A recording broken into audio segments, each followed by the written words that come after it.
नमस्कार मित्रों, मैं आपका दोस्त संजय कुमार फिर से एक नई वीडियो के साथ आप लोगों के समक्ष प्रस्तुत हो रहा हूं।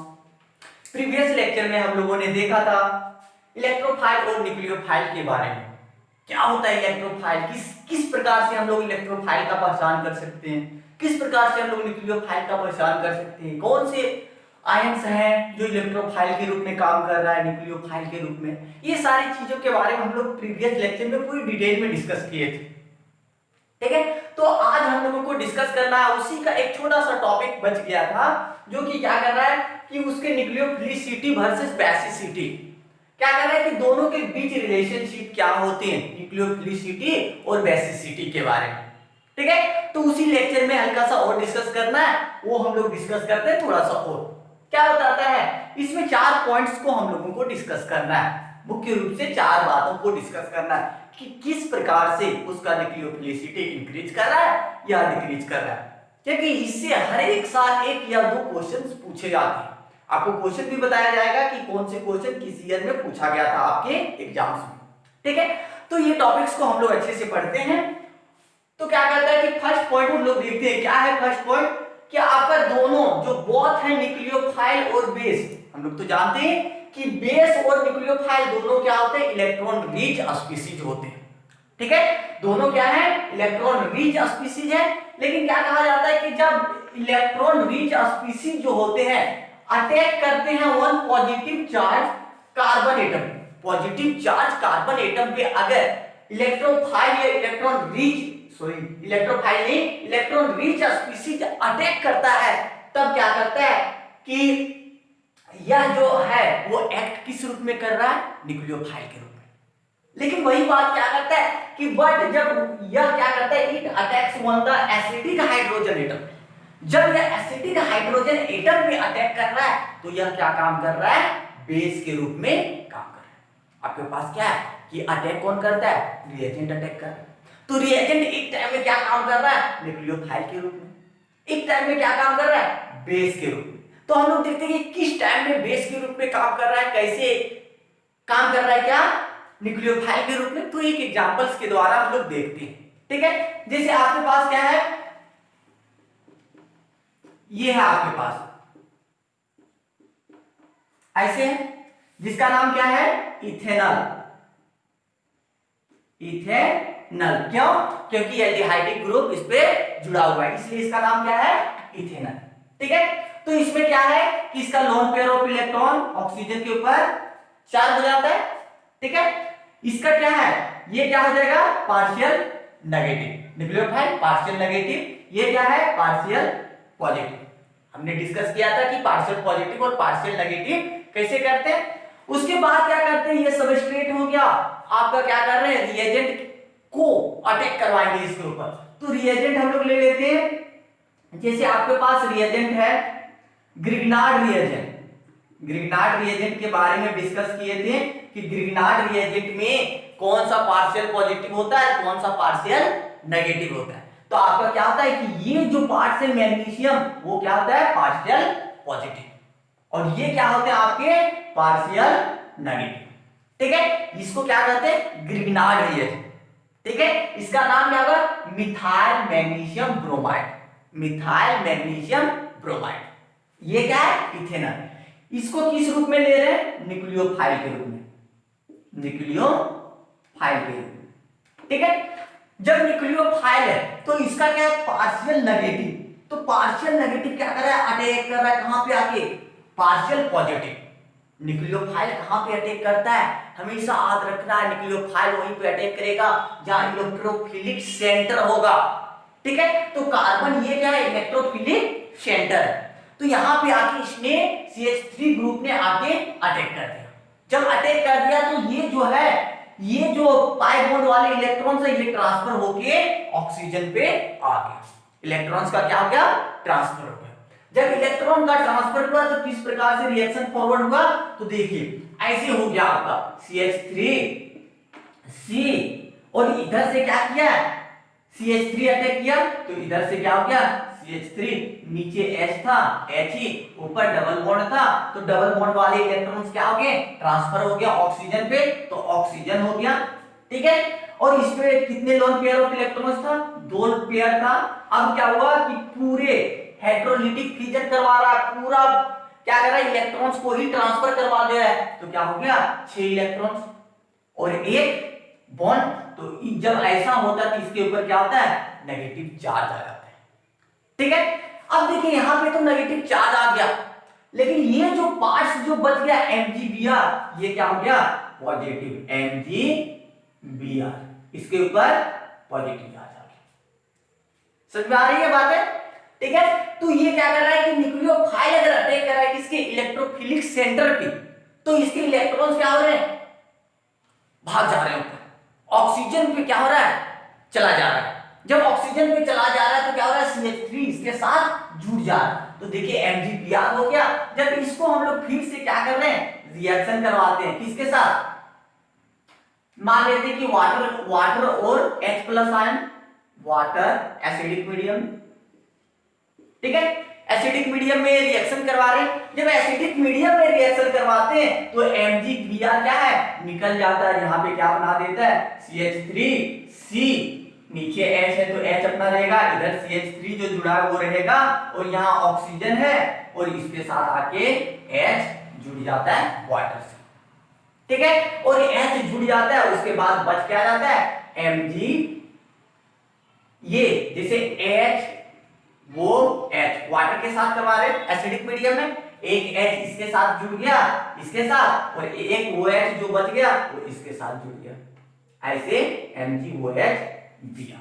इस प्रकार से ये रिएक्शन कर जाता है। तो कितने डिग्री अल्कोहल बना दे रहा है, 2 डिग्री अल्कोहल बना दे रहा है।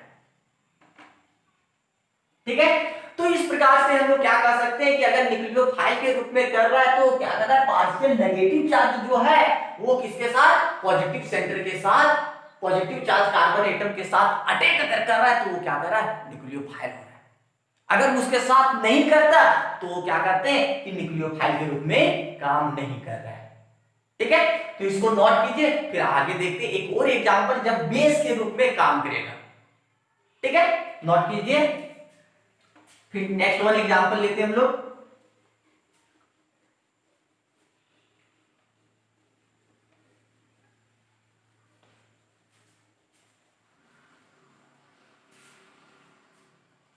नेक्स्ट वन जब बेस के रूप में काम कर रहा है उसका लेते हैं।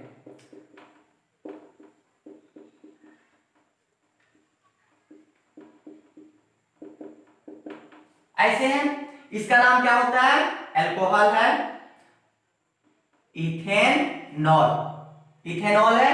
इसको भी फिर किसके साथ करते हैं, वही ग्रिग्नार्ड रिएजेंट के साथ, CH3MgBr। ठीक है, ये क्या है आपका पार्शियल नेगेटिव, ये क्या है पार्शियल पॉजिटिव।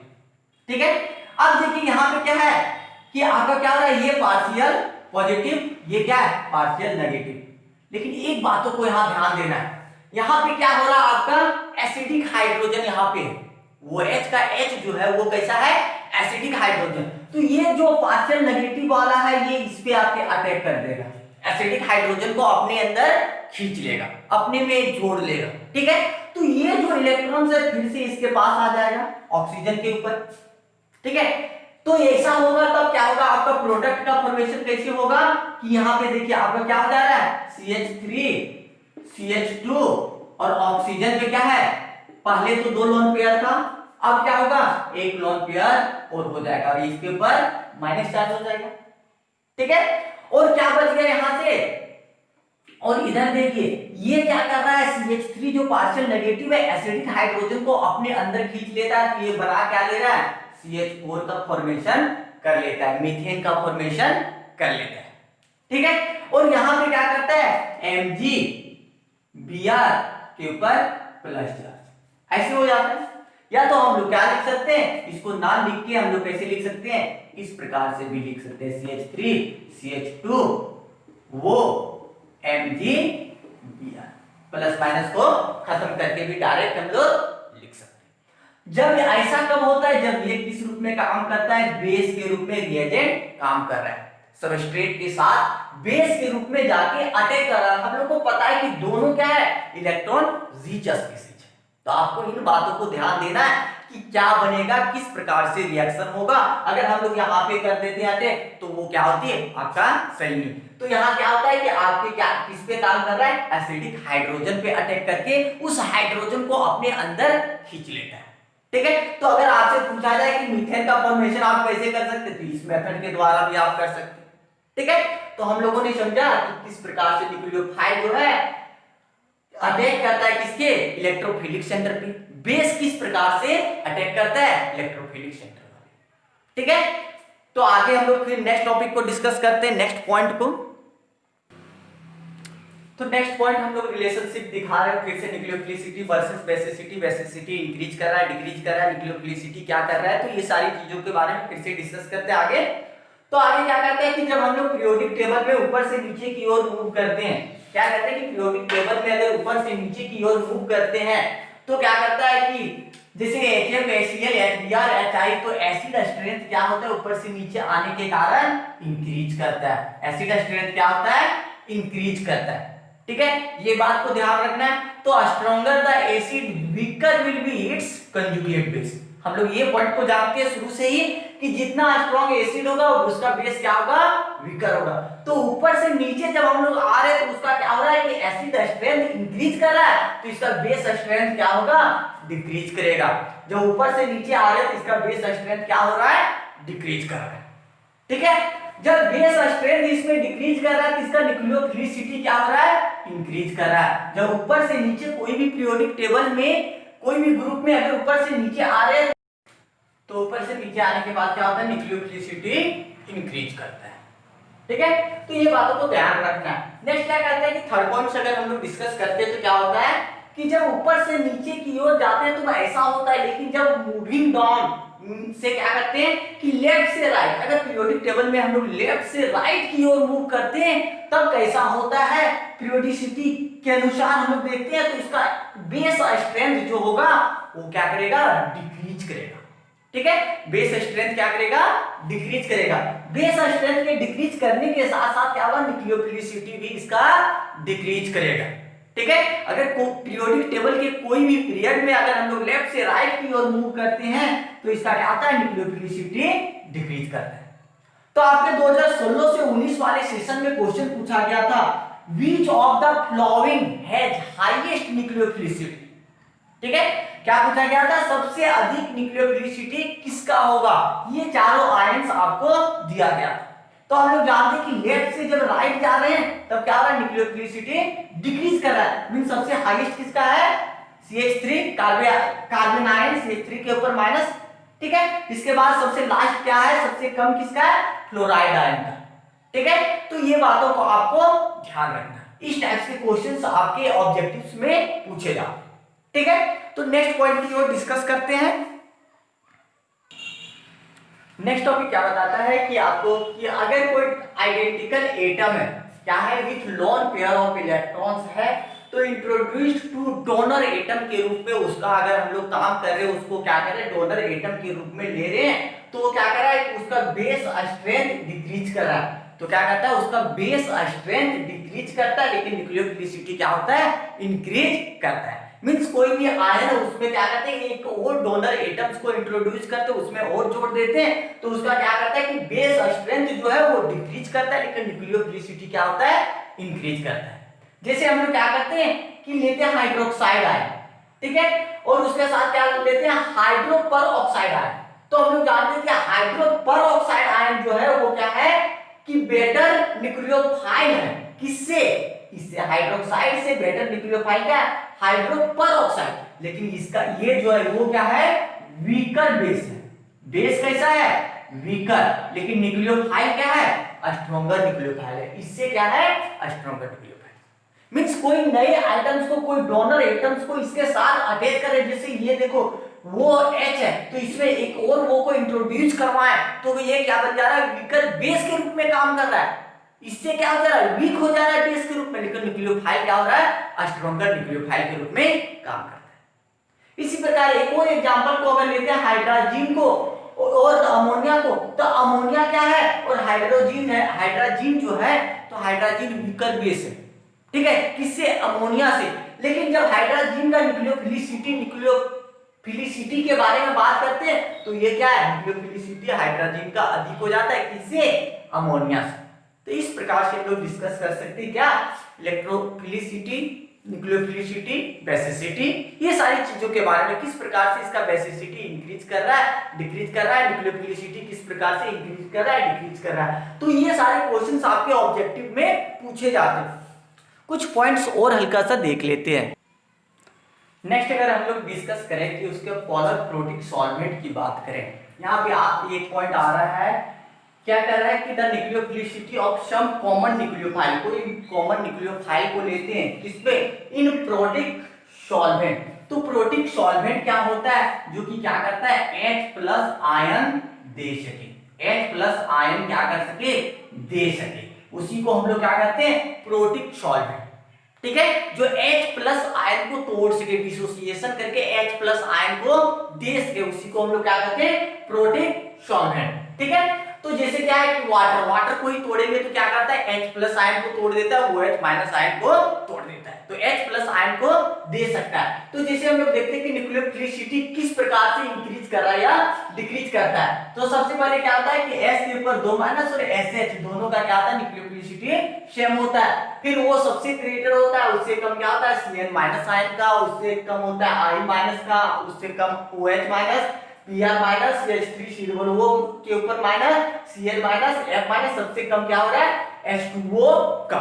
ठीक है, तो जब हम लोग इसमें जाते हैं तो इसका क्या हो रहा है कि डिक्रीज कर रहा है, न्यूक्लियोफिलिसिटी क्या कर रहा है, डिक्रीज कर रहा है। जो पोलर प्रोटिक सॉल्वेंट ले रहे, यहाँ फिर से प्रोटिक जो क्या कहते हैं कि H+ आयन को दे सके, पोलर किसको कहते हैं, जिसका इलेक्ट्रॉन नेगेटिविटी क्या हो, डिफरेंस है। अगर हम लोग दो आयन मतलब दो एलिमेंट मिलके एक कंपाउंड बना रहा है, आयंस जो भी है, तो ये दोनों क्या होगा कि इसका इलेक्ट्रॉन नेगेटिविटी अलग होगा, इसका इलेक्ट्रॉन नेगेटिविटी अलग होगा, तब हम लोग क्या कहते हैं, उसको पोलर कहते हैं। ठीक है, तो क्या कहते हैं कि पोलर प्रोटिक सॉल्वेंट का क्या हो रहा है, न्यूक्लियोफिलिसिटी डिक्रीज कर रहा है, तो सबसे कम किसका हो जा रहा है, वाटर का। तो आपको इस तरह से भी याद रखना है कि अगर ये सारे आयंस दे दे तो सबको सीक्वेंस में दिमाग में सेट करके रखना है कि किसका सबसे अधिक होगा, किसका सबसे कम होगा।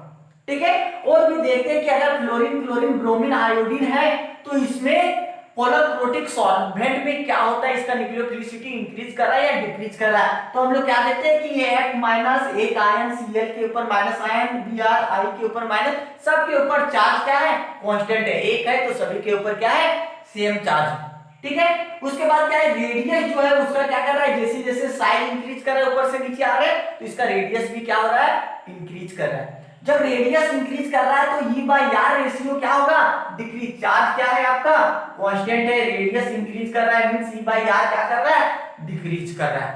ठीक है, तो जिसके कारण क्या हो रहा है कि डिग्री ऑफ हाइड्रेशन जो है वाटर के प्रति, मींस हाइड्रेशन जो हो रहा है वो क्या कर रहा है, डिक्रीज कर रहा है। आयोनिक मोबिलिटी क्या हो रहा है, इसके कारण इंक्रीज कर रहा है, और ये सब चीजों के कारण न्यूक्लियोफिलिसिटी क्या हो रही है, इंक्रीज कर रही है। तो ये बात होगी आपको प्रोटिक सॉल्वेंट की बात, प्रोटिक। ठीक है, एक और होता है एप्रोटिक, जो H+ आयन को नहीं देता है। तो हम लोग नेक्स्ट डिस्कस करते हैं एप्रोटिक सॉल्वेंट के बारे में। ठीक है,